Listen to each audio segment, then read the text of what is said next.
गौरी, पंचायतीचा निकाल आपल्या बाजूने लागलाय.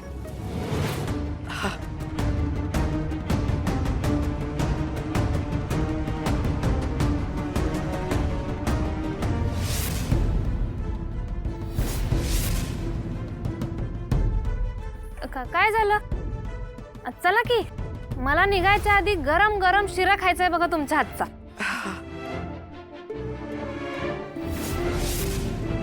होय, गौरी कशी काय आली इकडं?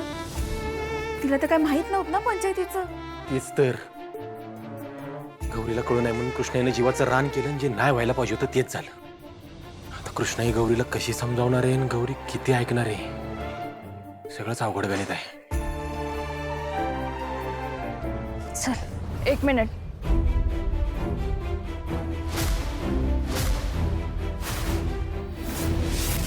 कमळी, तू शारदा ताईला घेऊन स्कूटीवरनं जा, मी आई संगट येते.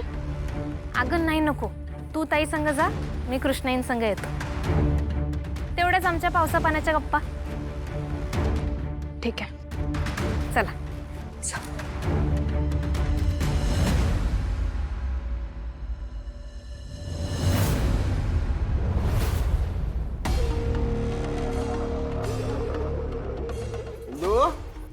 इंदू दार उघड का बाई? इंदू राणी, इंदू दार उघड.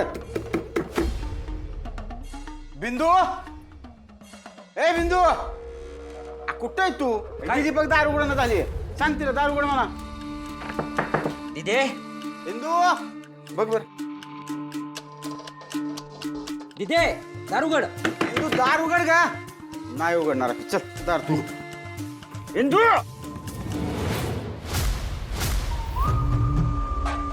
बिंदूनेच मित्राच्या बाईकवरून पैशाची बॅग चोरी केली याचा भक्कम पुरावा आहे आमच्याकडे. चोरी मीच केली होती, पण दिदीच्या सांगण्यावरून.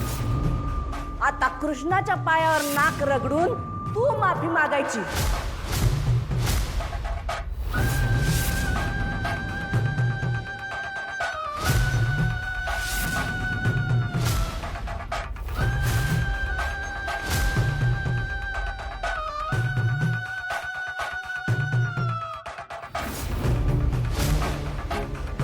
इंदू राणी, ए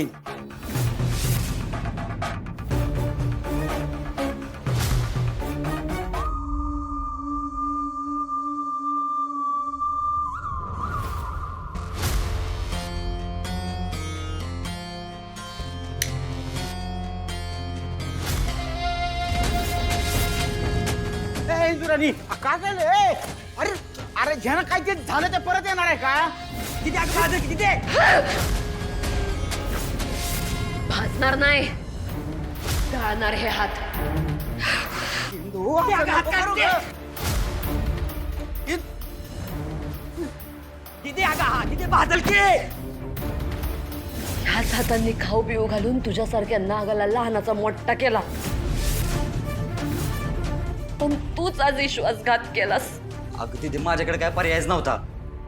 माझ्या पुढं होता की, माझ्या पुढं होता. ज्या टायमाला तुझं आई बा मेलं तेव्हाच तुला सोडून द्यायला पाहिजे होतं, पण बिन आईबाचं बारकं पोर म्हणून घरात आणलं, लहान्या भावासारखं वाढवलं, पाळलं, पोसलं, माया केली, जीव लावला, पण तू डसायचं ते डसलाच.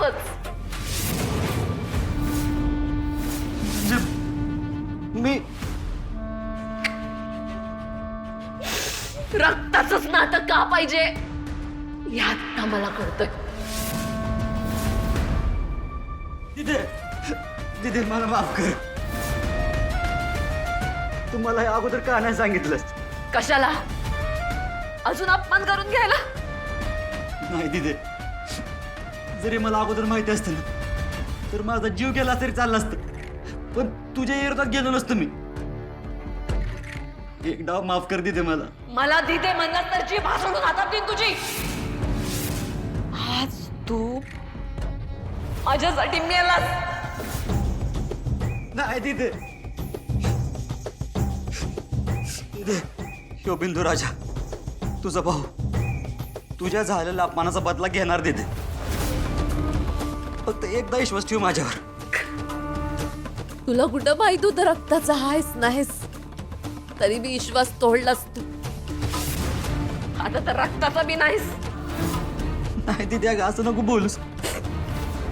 दिदे वाटलंच तर 4 कानाखाली मार, पण असं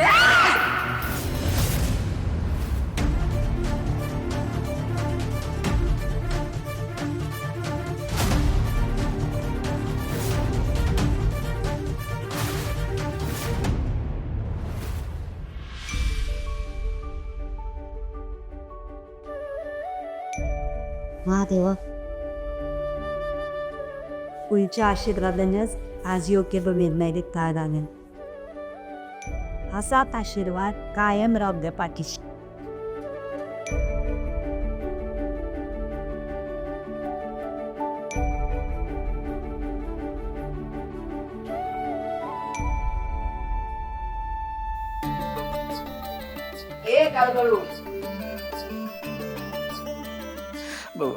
महादेव मातोश्री. महादेव कुठं गायब होता का? आज घरी पंचायत बोलवली होती, माहित होतं ना तुम्हाला? माहित होतं. ते मग मळ्यात जास्त पाऊस झाला ना, तिकडे गेलतो. तुमचं नाही, शंकरराजांचं विचारतोय. माहित होतं. शंकर राजेशने बी माहित होतं. मग कुठं आहेत? असतील इथेच कुठेतरी. मळ्यात जास्त पाऊस झाला, मग तुम्ही दोघं काय करत होता तिथं? ते हे नाही का आपलं काय म्हणतात ते. काय केलं? छत्री धरली? हा हा. पाऊस जास्त होता ना. मन छत्री धरली. खोटारडे, वसुलीचं सोडून दुसरं कधी काय काम केलं का मळ्यात तुम्ही? तुमच्या दोघांमुळेच ना आजकाल शंकरराजे खोटं बोलायला शिकले. महादेव मातोश्री. महादेव, पंचायत होती, पुढं गावचं न्याय निवाडं तुम्हालाच करायचंय. शिकायचं सोडून कुठं गेलता? इथेच होतो की. मग समोर का नाही आला? लांबनं बघत होतो. काय बघत होता?